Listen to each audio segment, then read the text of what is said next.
please welcome Isaac Hempstead-Wright.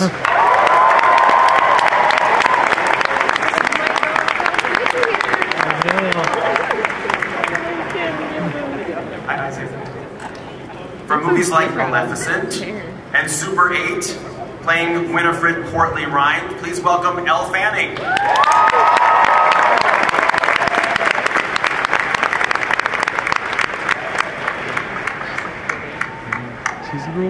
With very cool yellow eyeliner, I just want to add. And finally, I want to introduce a man who, in a 30-plus year film career, has won an Oscar, has starred in movies like Gandhi, Bugsy, Sexy Beast, Iron Man 3. I thought you'd like that one. But one thing he's never done is come to Comic-Con. Until now, playing Archibald Snatcher, Sir Ben Kingsley.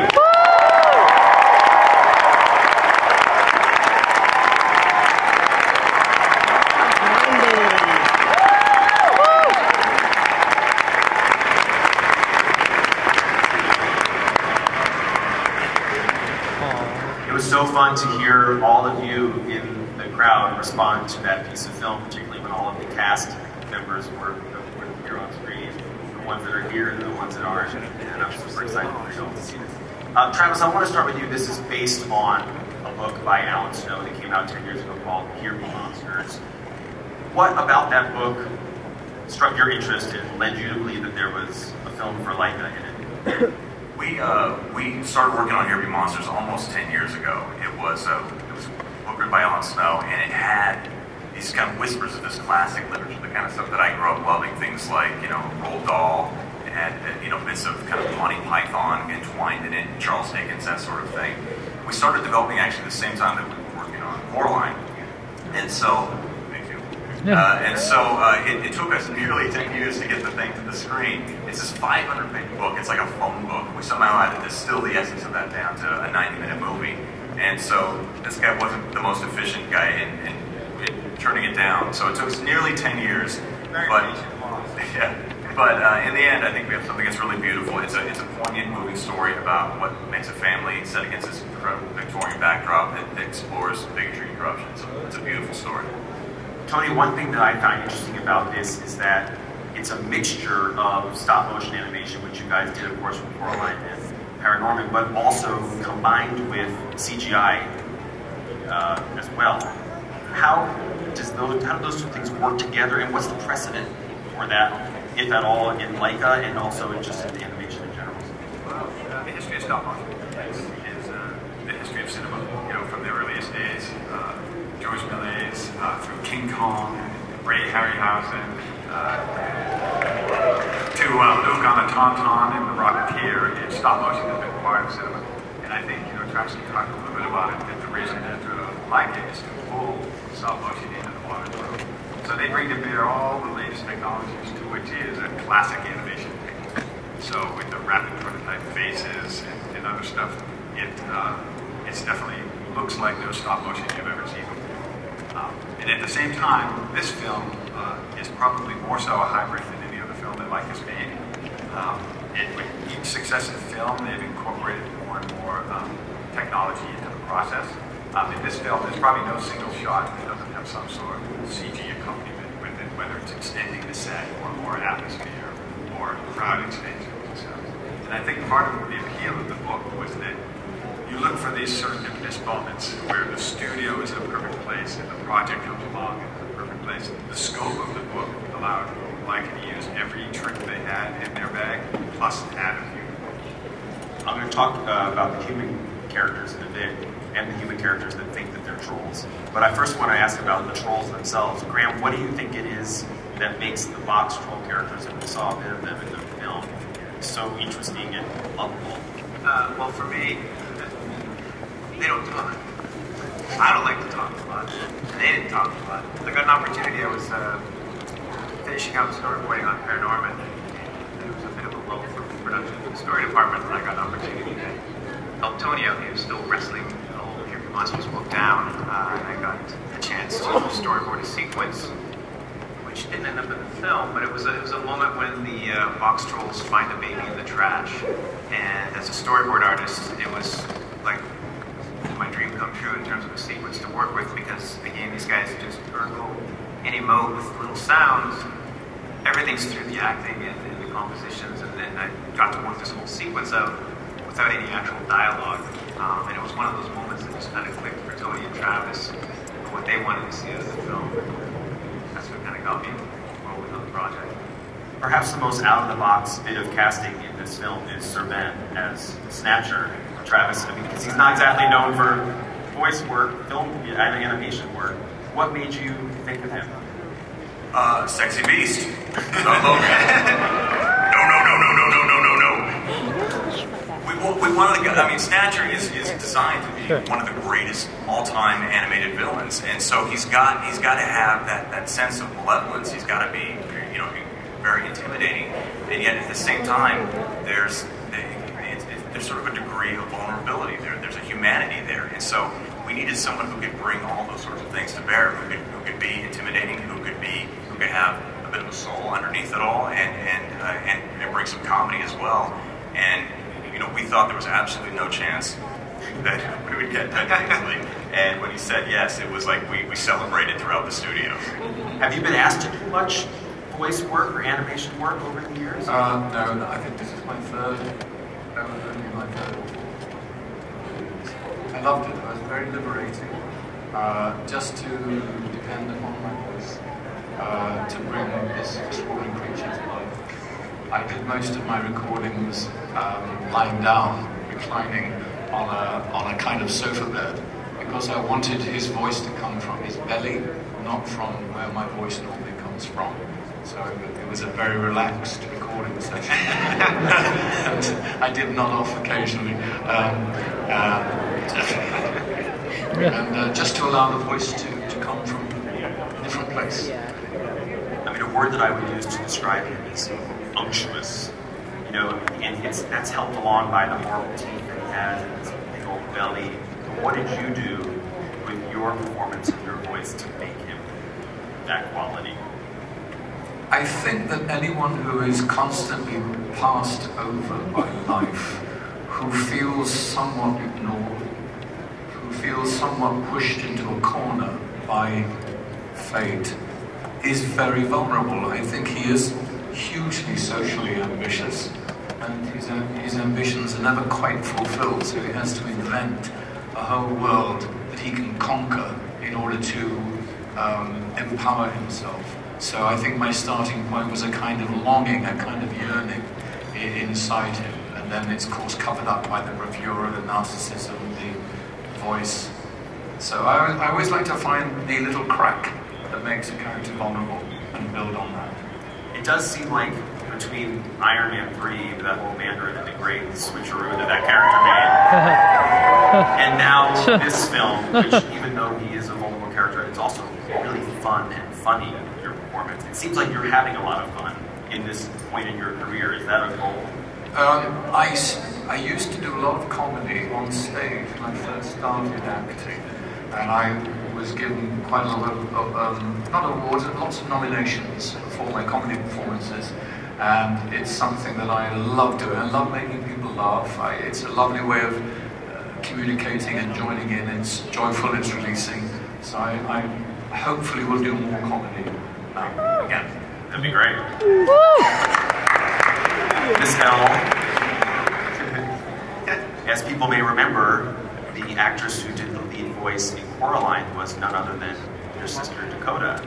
So, what conversations, if any, did you have with her as you were deciding to do a film with Laika?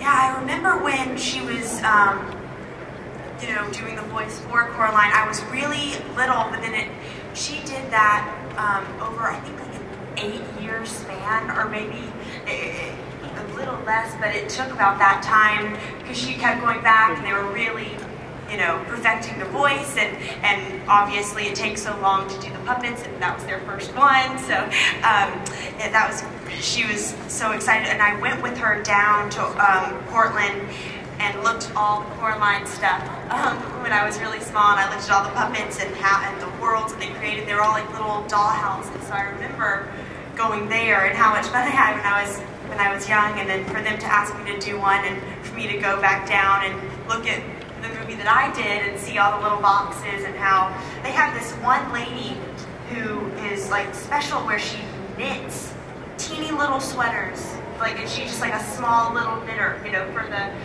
anything. I think they were knitting some scarves for like the mice in Coraline or something like that. And they were like this small. She just sits there and goes like this. Like, everything is so, it's unbelievable. It's the most unbelievable thing I've ever seen in my life going down there.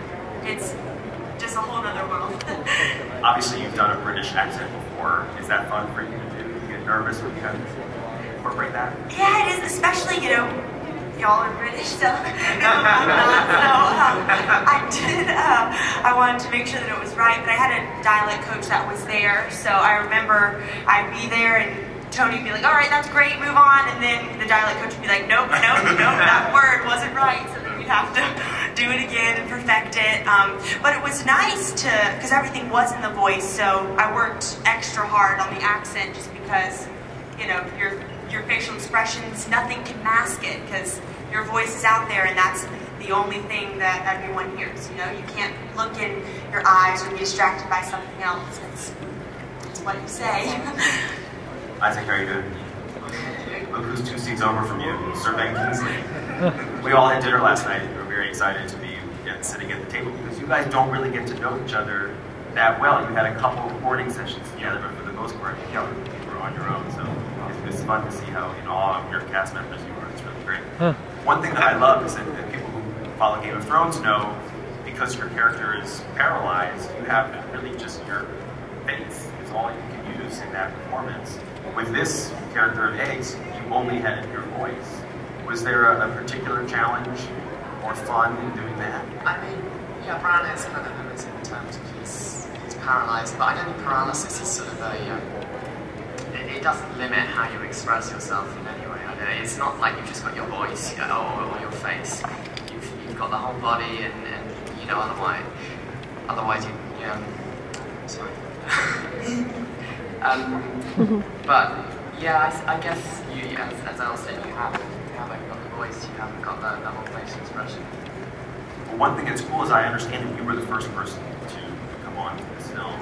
So I don't know if that's one of the reasons why I feel like you and Eggs really do look alike, or if that's more of a coincidence. It was more of a coincidence. There's an old movie, a Ken Loach movie called Kids that had a little boy in it. I always thought had the qualities that Eggs would have. So we used him as a reference as we began to design the character. And then we saw, you know, Isaac come on Game of Thrones, and we liked his voice, but it was also startling how much he resembled that kid. All right. One thing that's fun is that, you know, a lot of the work that the three of you from the cast do is not just words, it's a lot of grunts and noises and stuff like that. We see one moment where your character, where Eggs is kind of kissing on a woman's arm and kind of slurping her arm. Is that you doing the kiss and the slurp? Yeah, no, at the end of each session we do these things called vocalizations, and we'd spend the last 20 minutes of every session just screaming or shouting or jumping off. Or licking. What about the two of you? Did you have to do all that too? I mean, Elliot, you have a couple of ers and wheels. There's one time where I was about to say something and then someone puts their hand over my mouth, and so I have to do that myself. I have to be like, and I go like that to myself, just to, you know, you have to get your body involved, even though it's just your voice. You know, you're not just standing there. You're like doing stuff, you know. Right. And yeah, anything else, you try to incorporate your body to make the best sound. And there's one crazy sequence that we saw a little bit of in the reel where Snatcher eats some cheese and he has this insane, severe allergic reaction to the cheese. How did you decide to play that? Were you laying down on that part too? I got my stunt double to do it. I squished my cheeks up and made my mouth as tiny as possible and squeezed the wood through. What's with all the cheese in the movie? Cheese is like a character in this movie. That's an obsession of Alan Snow's. Yeah. Cheese is a big element in the book, too. It's even a bigger element in the book. We toned it down to get live cheeses running around in the wilds around cheese in the book, which was even a little too weird. We already heard a perfect account of that. You're the line in the book. symbol for anything that can the aristocracy values tremendously, and the lower classes look up to. It's an absurd thing, which again calls out how absurd that whole idea is. Right? It could be a fine wine or money. There's one sequence in this movie that I just absolutely adore, which is a sequence that we're actually going to show you right now, where we kind of learn about BoxTrolls and their world. What I love about it is that it's basically completely dialogue free, and because of that, it's sort of hypnotic. Do you want to set it up a little bit and tell the crowd what they're about to see? So BoxTrolls, I mean, as I think you saw from the earlier thing, are these timid creatures that live beneath the streets of Cheeseburg. But at this point in the film, what most people believe, which is usually lies that have been spread by Mr. Snail, is that BoxTrolls are not these timid tinkerers, dumpster diving creatures that come out at night. They're in fact these evil creatures that come above ground to steal anything that's not bolted down, or to steal your babies, or in fact to steal something which is even more important, your fine cheeses. So this is the point of the movie where the audience begins to realize that BoxTrolls are not what they've been made out to be by the Disney Exterminator, Archibald Snatcher. All right, let's take a look. Questions about that. Was that actually a baby's voice, or was that an adult pretending to be a baby? That was a 4-year-old. He was good at playing a baby. I'll say. Max Mitchell. He also had hiccups. Yeah. And Tony did most of the voice sessions for the majority of the project. But the one voice assignment I got to do was to go down to LA and do Baby Eggs. And for me, it was the first time even dealing with directing a voice session. And Max Mitchell had the hiccups that morning. So, yeah, it was a little extra stressful for me that day. But it ended up working into a lot of his lines because it was just a great thing. I don't know if folks noticed, but when you first see Baby Eggs come out there, he does a little hiccup in there. It just turned into a charming moment. And then we see that what the BoxTrolls do, instead of, if they like something, instead of applauding, they tap their boxes. Where did that come from? Is that from the book, or is that something you guys came up with? Something we came up with. You know, when we developed the project with the storyboard department, we're always looking for moments with the storyboard artists and with the animators to come up with ideas for behaviors, you know, nonverbal behaviors and stuff that can come up with. I'm curious as to, once a film like this is done, because everything is created and the little sweaters are knitted and all that, where does all this stuff go after the movie's over? And then for the 3 cast members, what's the one thing that you want from the production? This is your chance to ask. First, what happens to it all? Unfortunately, a lot of it ends up getting destroyed in the making of the movie. So the idea is that because, you know, we build these massive sets where the animators have to animate on, and then as the camera pushes in on various points in the sequence to get, you know, closer for medium close-ups and close-ups, we actually have to carve the set away to get closer so the animator can actually get in there and move the puppet around. And so what starts out as this big, massive, beautiful set, by the end of the sequence, you know, maybe a year later, there's very little that remains because it has to get chopped up. So the stuff that we do save, we hold on to the things that have been destroyed in the process. Some of that stuff we send out to museums, but most of it ends up getting destroyed in the making of the film. All right, what do the 3 of you want? I want the Megatron. You want the Megatron? It's the biggest character in the film. It's 5 feet tall, weighs a ton. Yeah. It's hard. I would love some of the cheeses, some of the cheese spread that I saw on this table. In the ballroom set, there's a ballroom scene, and that's so beautiful, and all the dresses swish on the ladies. Yeah, I would love a Winnie puppet. Very sweet. I would like the puppet of Snatcher to open my front door and greet my guests. So which of those 3 are possible, guys? I mean, unless he wants to wait for an animator to animate that puppet meeting his guests, it might have to take a long time.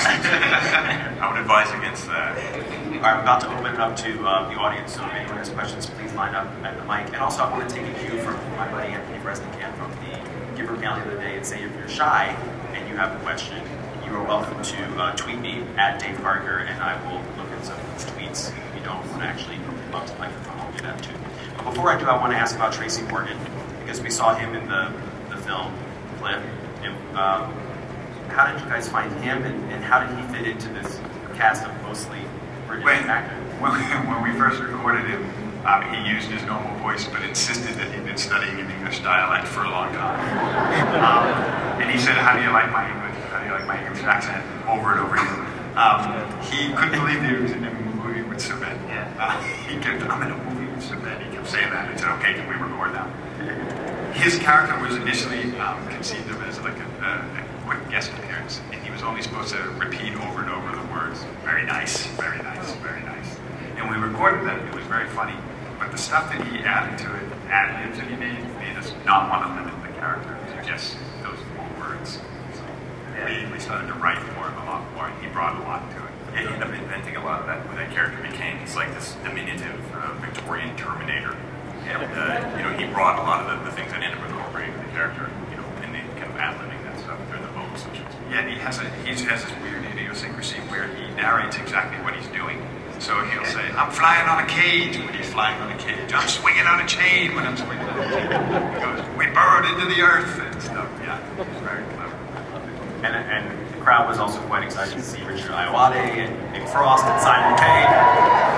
All these great people that are in the actors and you guys can charge out of that. Okay, let's go to the audience. Hi, what is your question? Hi, my name is Joel.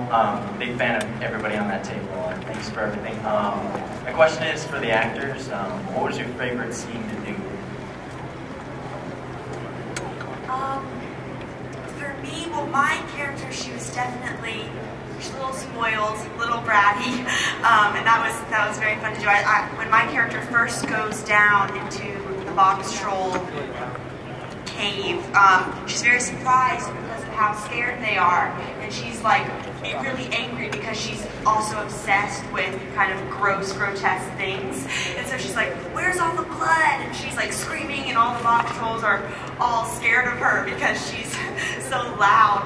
And that was my favorite to do because I got to be, project my voice and, say, all these rivers of blood and bones and talk about that. That was fun for me. How about the guys? I think actually I'd have to go with that one too, just because I quite like doing some of the comedic stuff with Eggs, doing some funny stuff rather than the sort of more serious bits. So with that, when he's saying, "Well, you don't fit in your box," like, "Oh, I'm on bone," or "Your ears are funny," "I slept on them funny," that was fun. I think for me, when I met her dad, when I meet the mayor, he's at his most ambitious and he's most vulnerable, and I enjoy the delicious tones that I could explore, trying to wheel my way into high society. I love that scene. Thanks for the question. Hi. Hi. I really love stop motion animation, so your company, I love that it's out there, and I was just wondering, when you have films that take 10 years, how did your production company come into being, and how have you been able to keep it going with your films? Well, I mean, when we say it took 10 years, we're talking about the actual development of a project, which, I mean, the pace of production on a stop-motion film is glacial. It takes forever to make one of these things. When we churn out maybe at a peak a minute to 2 minutes a week of footage, the actual time where we're shooting is about 1.5 years. The development time at the beginning is, it's probably just a couple of people just figuring out how to make the story work, and then we start bringing in designers and illustrators to figure out the world and what the characters look like. But one of the things that's interesting about Laika is how we combine the old school handcrafted art of stop motion with technology. And so for instance, we'll make a road out of stuff like kitty litter, or we'll make a puppet's hair out of natural organic materials, things like raffia or hemp. We had a lot of hemp around the studio. They told me it was for the hair. But then on the other end, we have high-tech stuff, this crazy Buck Rogers technology where we can actually model something in a computer and then print it out as something you can hold in your hand. It's not something that should exist. It's very unsettling. And we print in plastics and powder, but you can print in rubber, you can print in metal. I've heard you can print in meat. Think about that for a second.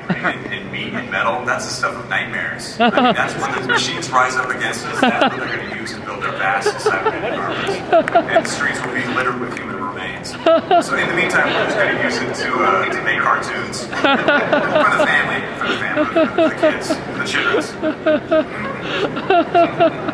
Thanks for the question. Hi. You mentioned that a lot of set pieces or puppets will get destroyed during animation. I was wondering what some of the other challenges of stop motion. It's horrible. It's the worst way to make a movie. It makes no sense. Look at my face. I'm only 20 years old. Look at that face. It's painful. I mean, you're contorting your body, you're burning your fingers, you're cutting your hand. It's awful. There's no reason why we should do this thing.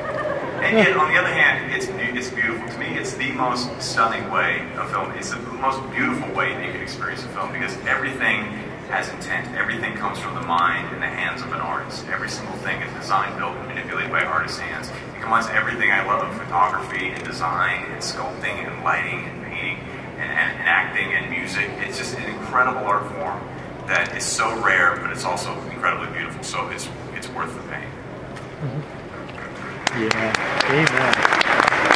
Ellen talked about the fact that Dakota did voice of Coraline. Josh Wancor out there from Twitter wants to know, did Dakota give you any advice to help you prepare for doing this voice work? Was it helpful advice? She didn't give me any, because I hadn't done much voice. I'd never done really any animated film. I did My Neighbor Totoro when I was 4. I don't remember that so much, but yeah, so this was going into it completely new. I think with me and my sister, we are very kind of separate in our work ways, so she was very excited that I was going to get to this. She just said, you're just going to have the best time, you're going to have so much fun. So she was happy for me, but you know, she let me do my own thing and create my own character. She has Coraline and I have Winnie, so yeah. Hi, what's your question? My question is, how does this movie compare to movies that you're going to do in the future? Does that mean you're going to go see this movie, or are you waiting for the next one? I'm not sure if I'm going to see the movie or not. That's outrageous. How dare you? Get him off the mic. Take him away. Bring him up here. My sister may force me, but... Can we talk to your sister? Oh, throwing her under the bus. She's all the way back at our hotel. Really? She didn't even come, huh? You guys are a tough family. I came here to be my dad and my friends, so technically, anyways, that's my question. That's a great question. Right, we're feeling the love up here. That's wonderful. No, BoxTrolls is next year. Yeah, right. The BoxTrolls is super awesome. You should absolutely go see it. Our next film is even going to be more awesome. Even your sister will want to see it, and your friends, and your dad. Thank you.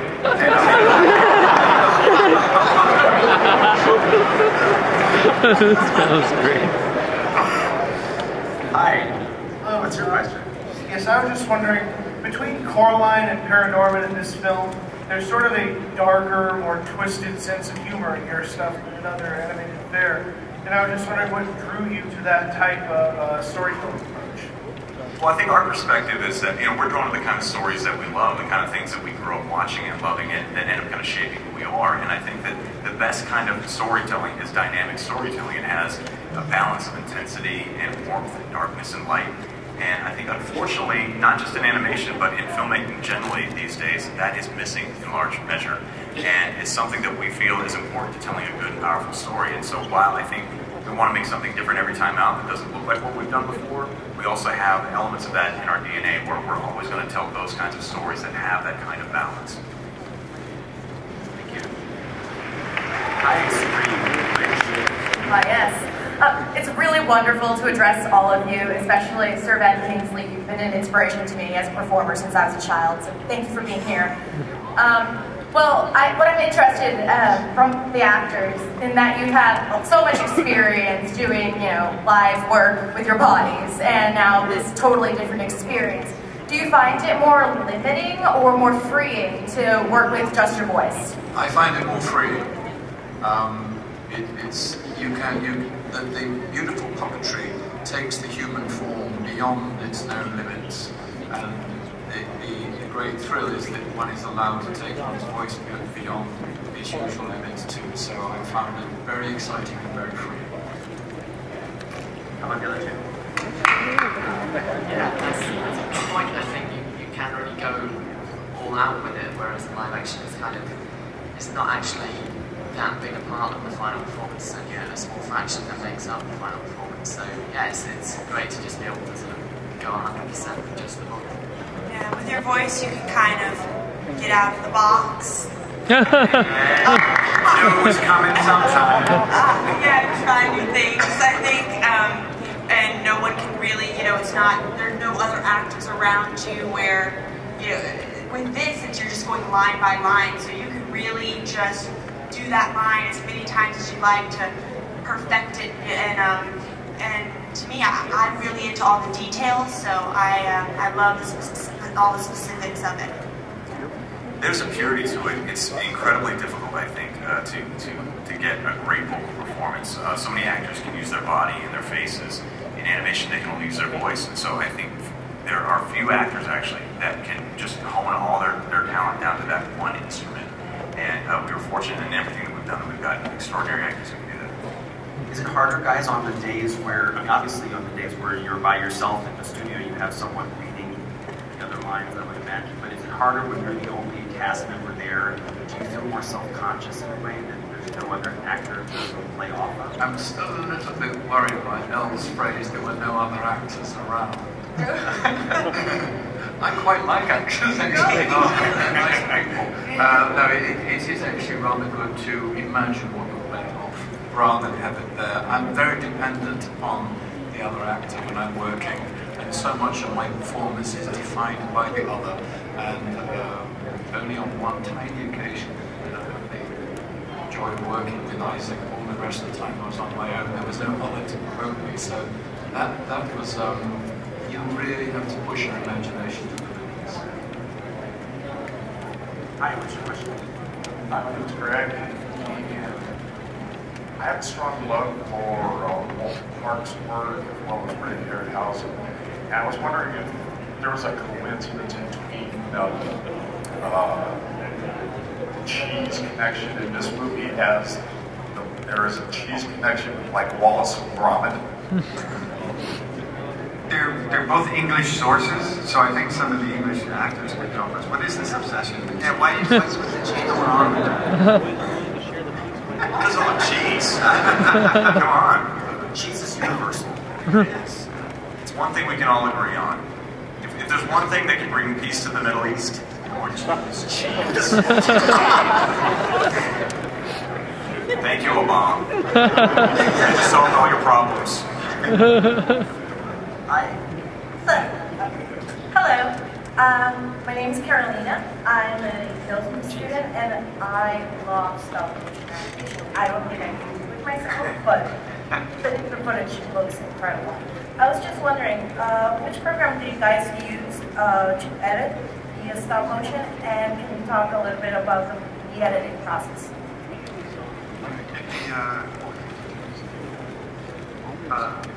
Storyboarding, I mean, first we storyboard everything in the film, which is where we sort of begin to establish what the performance will be. And those boards are edited on Avid. And then we go, once we figured out exactly what the timing is going to be and the lines of dialogue are going to be, then we go out to the actors and we record their final pieces of dialogue and we edit those on the Avid. Because we need to know the exact timing of the dialogue so we can begin the process of preparing the faces for the performance. All of that editing is done on the Avid. And then we have this moment that in stop motion is unlike any other form of animation. It's where you launch the animator into their sequence. And stop motion has this ability to combine all the worst aspects of live action filmmaking and animation with none of the benefits of either one of them. It puts all the worst parts together. Because in most traditional animation forms, in CG animation, you can work on the performance over a long period of time, adding frames to it or removing frames from it. In stop motion, it's very much a performance, much like what the actors do. Travis, when we launch a sequence, we talk about it. He might do a block, which is a rough pass of moving the puppet through the set. Just a couple of poses, and then there's one rehearsal, which is done not on ones, every frame exposed, but on 4s or 6s to figure out the movement, and then that's it. And then you have to do the whole sequence in one go.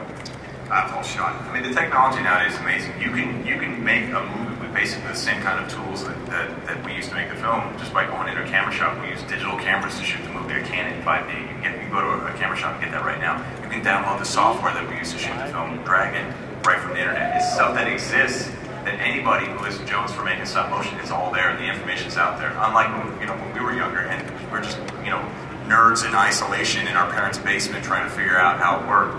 That information exists now, like anyone can do it. Yeah. Yep. This is a good question that I think we should mention. A guy in the audience called the Englishman wants to know if this movie is in 2D or 3D. It's 3D. 3D, yeah.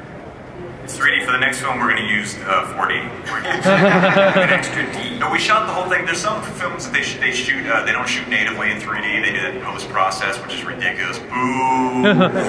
But we shoot everything natively in 3D. We designed the whole thing to be experienced in that way, and we do think it adds another level to it because this stuff actually does exist in three-dimensional space, and we think it's a nice storytelling tool.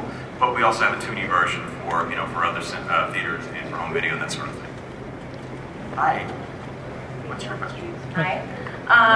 So Morgan Hay went to SDSU, and I got to hold some of the puppets for, I guess he was having a presentation or something, and I got to see the materials for Paranorman that you made, and like the tongues and the wetness, and I was wondering what the happy medium is between stop motion materials and the CG.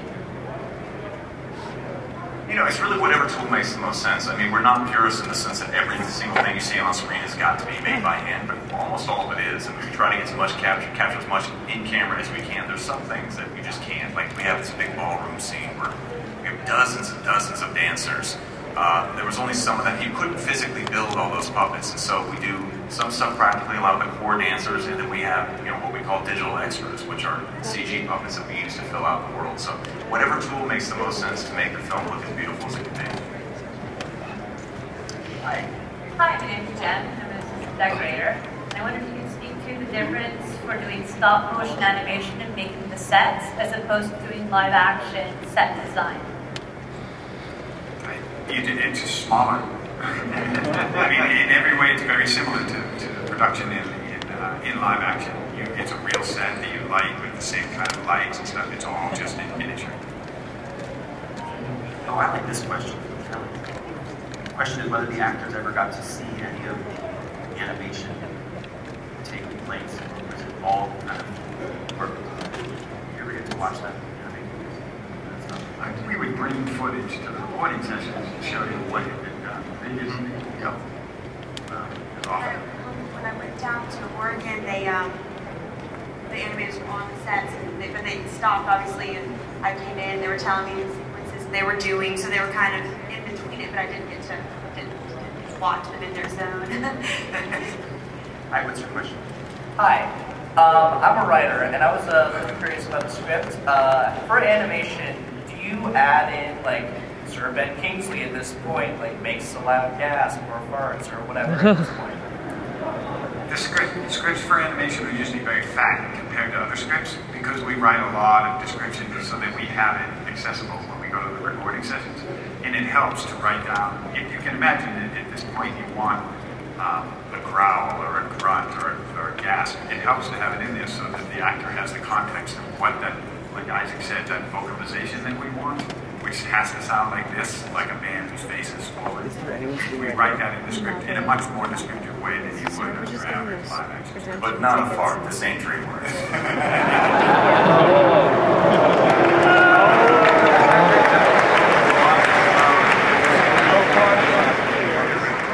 Hi, what's your question? Hi, my name is Rick. I worked on the movie. Yes, you did, Rick. Yes, you did, Rick. Yes, fine.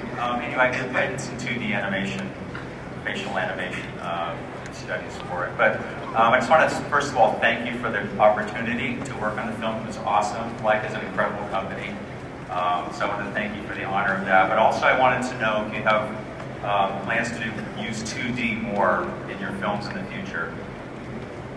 Yeah, I mean, we are, I guess, obsessed with bringing back dead art forms to life. And so 2D is certainly one of those. We love 2D. 2D has been in every single film that we've made to increasing degrees. And so I have a long-held ambition to one day do a 2D feature, yes. Don't tell anyone.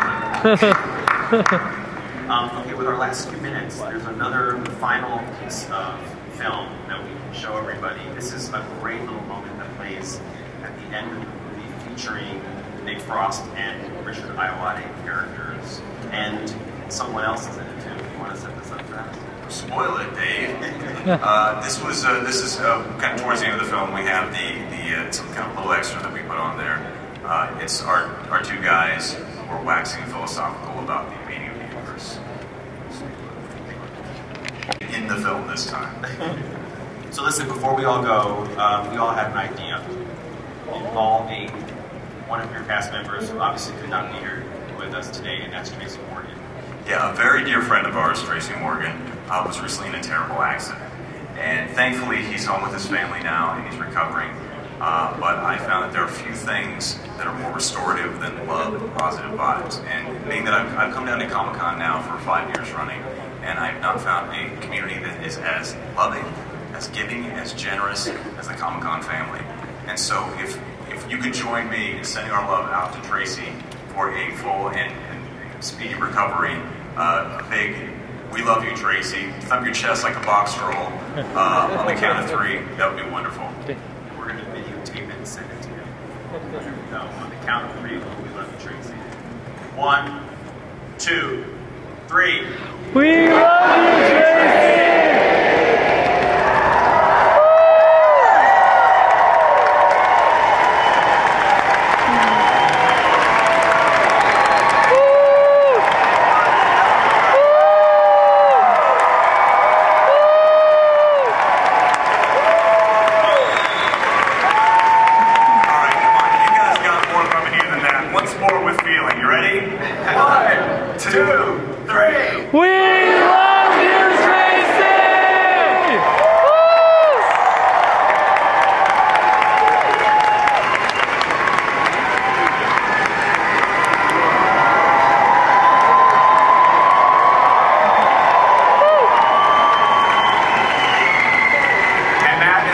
We love you, Hall H. Thank you so much. Check out the BoxTrolls in theaters September 26th.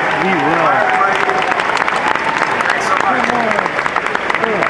Ladies and gentlemen, let's hear it for all our special guests from BoxTrolls. Wow, Ninja Mutant Turtle teenagers. I need a picture. Say cheese. Did somebody say cheese? Oh my god, a giant rat! So, is there no cheese then? Cause I'm pretty hungry. Cheese pizza on me, sensei. Remember, cause I'm older, it has to be soy cheesy. Oh, I made the funny.